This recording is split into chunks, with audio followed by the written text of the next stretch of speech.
right. Hello. How's Hello. it going?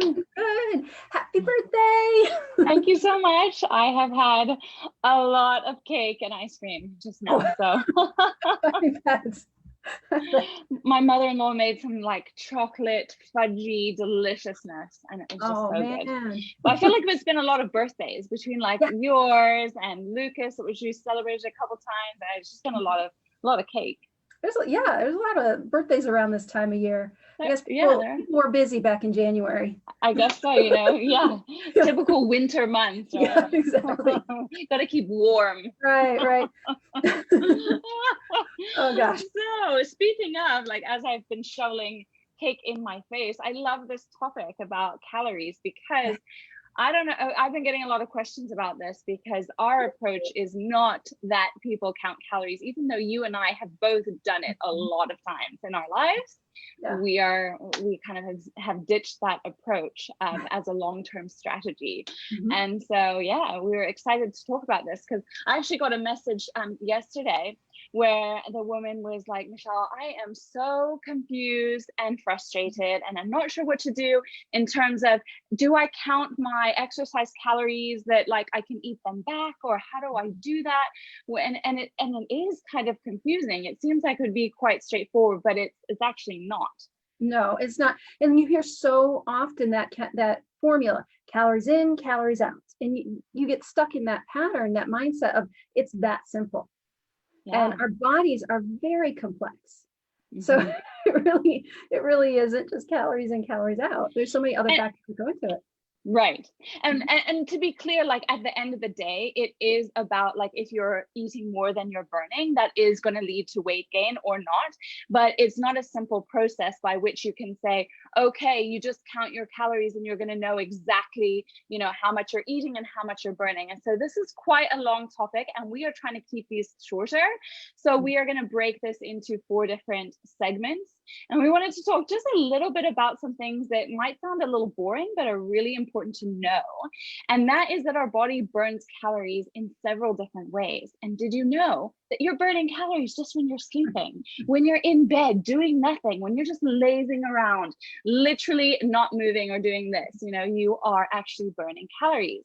And that is your basal metabolic rate, which a lot of people just don't know that is the majority. Unless you're an athlete, that's actually the majority of your daily burn is just keeping you alive. Because think about all the organs that we have in our body, right? They've got to keep going. Yep. We got to burn calories to use our brains to think, absolutely, to breathe, to pump our blood. And I know when I first heard about it, I was like, oh, that makes so much sense. How did I not realize that at first? But yeah, I mean, your body is just naturally spending energy just to exist. And for most women, what they don't realize too is a lot of diet plans that women start themselves on is actually starting them at their basal metabolic rate. So that is not including any other activity. And we're going to talk about that in a second. But most women, just to, again, stay alive so that they don't die, is around 1,200, 1,300, 1,400 calories a day. How many of you have started diet programs that might even be like 1,100 or something? I know that it's crazy. And literally, I had another message from a woman she was eating an 800 to 900 calorie a day diet, and she was wondering why she literally then was wanting to binge on chocolates and things like that, is because she was starving. It was her body. It's her body telling her that message. It can't speak. It would be nice if it had a mouth, but it was screaming out to her saying, I want to eat because I need this energy because I'm starving myself and I don't know how else to tell you. So it comes out in that it gets manifested in that desire to eat and binge and stuff and overeat, actually. Yeah, absolutely. So for that restriction, the body wants to compensate and go to the other end because you're so hungry. So, and I think my baby is awake. Can you see what he's doing? Because I am on a live call. Thank you. So Sorry, this is mom life. Yeah, Hashtag that's mom life. mama's life, right? I was so chuffed because he was like asleep, by 7 o'clock, and I messaged Dina anyway. Just one of those things. So we also want to talk. So this eating your calories back from exercise. How many times have people gone to the gym? And I used to do this. I was one of these people that literally would look at the machine and say, okay, it's telling me I've burned 500 calories. Oh, woohoo! I get to eat back those, basically I earned it, I burned it, I'm going to eat it now. And that got me into a very vicious cycle where I would literally be, and then I would be so hungry, it was just like, I'll have to over exercise to compensate for what I've just eaten. And it started me on that disordered relationship with food, with movement, which I love. And, we should all be doing because it's so healthy, but then using it as a punishment for the food that I just ate, because then I was on a super restrictive caloric diet, calorie diet. And then sometimes you start to resent that machine. And you're like, oh gosh, now I have to get on there. And I know it's like you subconsciously know it's lying to you, but you're still trying to figure out the math. Right. Like we're all beings, but it's like we somehow want to believe that number, saying, oh, I've burned 500 calories. Yeah. And now I can eat this cookie and stuff, and it's psychological in a sense. It is. It's so psychological. And again, that's why I find it so damaging to think. And I actually, so at one point I'd gotten really into my Fitbit, and I'm not saying that there's anything wrong with Fitbits, because look, daily movement, walking around is good for our health. Like we sit too much. Most of us sit too much in our daily lives.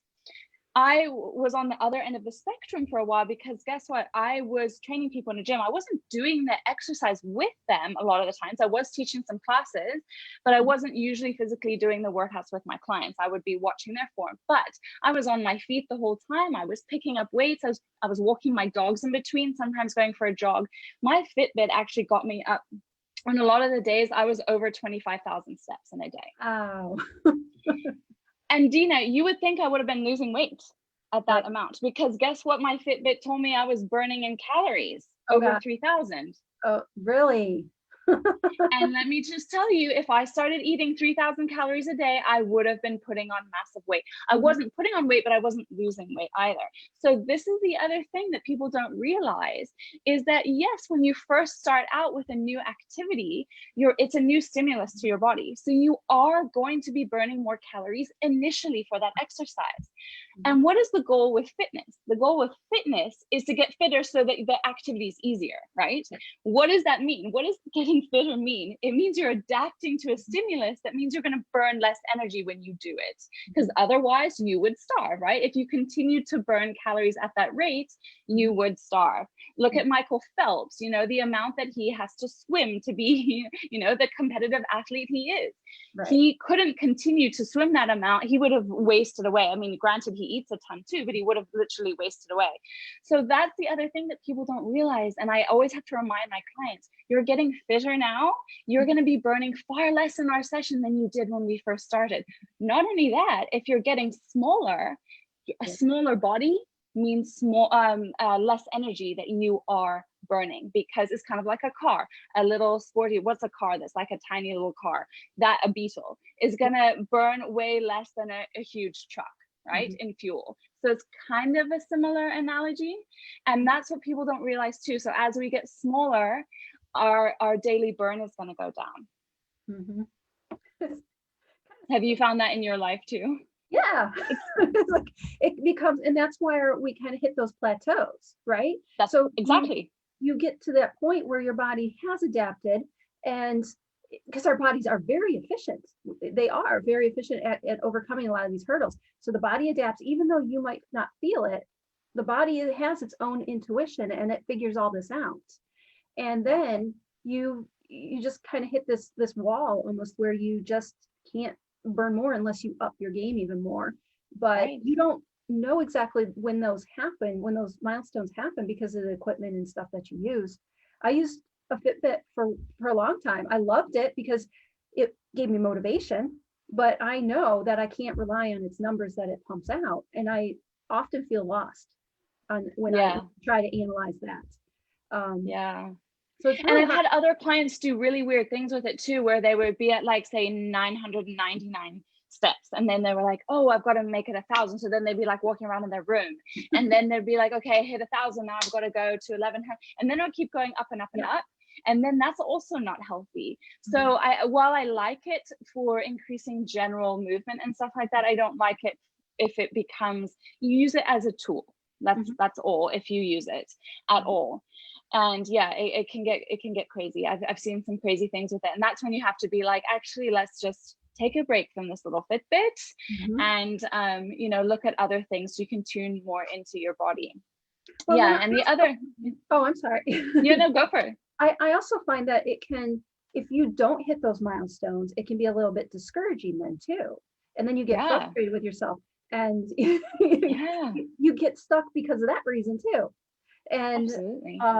And then you're trying to constantly push yourself through these stress points, and it's just, it all stacks up to leading to your body not adapting properly, or not adapting the way you want it to.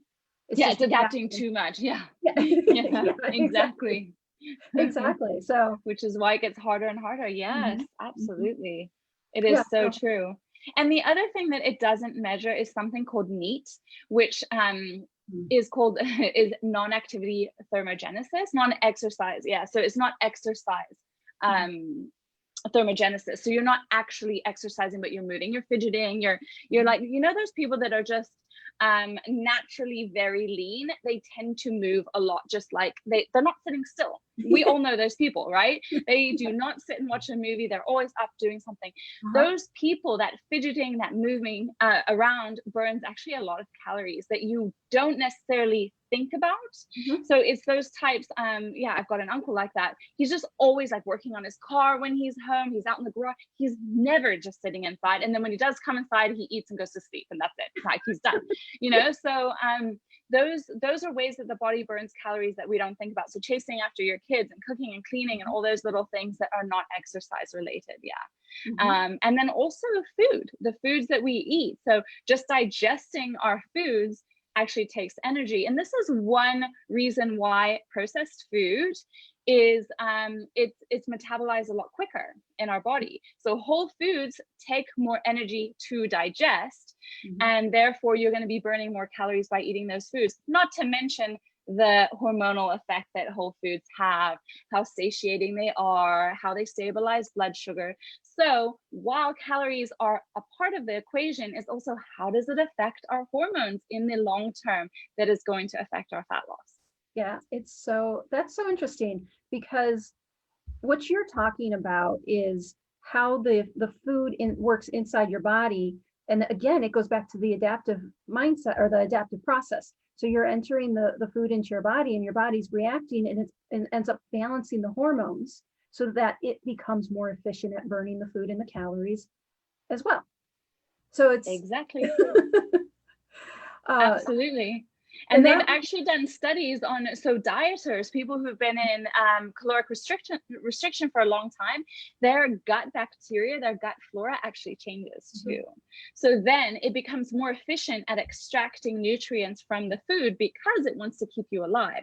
So in a sense, the more we eat, the higher our metabolism is in some ways.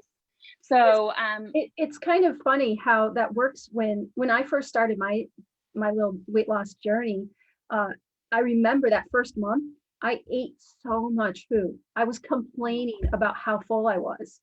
And in the first several months, I had dropped 20 pounds. And I was like, you are always stuffed.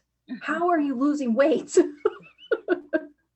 Yeah, but you stopped eating highly palatable foods that were being digested really quickly. Again, you were going to those more whole foods.